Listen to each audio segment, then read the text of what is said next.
What's up? Welcome back to my channel. My name is Caela, and today we're going to be talking about tips and tricks for people who wear hearing aids. So I've been wearing hearing aids for over 10 years now, I think 13 years. And I hate them, but I have learned a lot from just wearing them all the time. So the first thing is make sure they get cleaned. I don't know about you, but I have a lot of wax in my ears and they go right into my hearing aids. Even if you don't have behind the ear hearing aids, which I have, and they're just right in the ear, wax will definitely change if you get sound going into your ear canal or not, and it's really important. Second, always make sure you have backup batteries.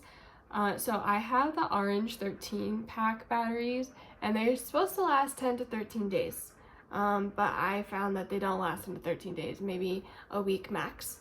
And I would be in the middle of like school or something and they would just die. And it was super awkward just having to pull it out and not be able to hear because my battery died. So always make sure you have an extra pack. If you carry a purse, a briefcase, backpack, anything you have, make sure you always buy extras, because sometimes even when you put a new battery in, it will just not work.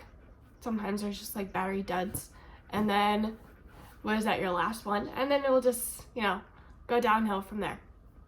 Second, or I guess this is third, go to your audiologist checkups. Audiologists can really determine if your settings are doing well or not. In mine, I can turn it up and down, but my audiologist was always able to determine if I can go higher, if I can go lower, and they're supposed to set it up when you get it, but it's all about adjustments, and they can also change. So because I have behind the ear, I have this little, I don't know what it's called, plastic piece, and if it gets hard, which it is right now, it can also change the sound going into your ear. So you always got to make sure your audiologist is able to cut it and fit it to you, and then so the sound will come to you and work. And lastly is always make sure to tell your audiologist if you like it, if you don't. A lot of people like behind the ear hearing aids, or if they don't. I tried hearing aids that were in the ear, and after the first week I knew I hated them and I wanted to go back to behind the ear. So yeah, hope you guys enjoy this video, and I'll talk to you guys next time.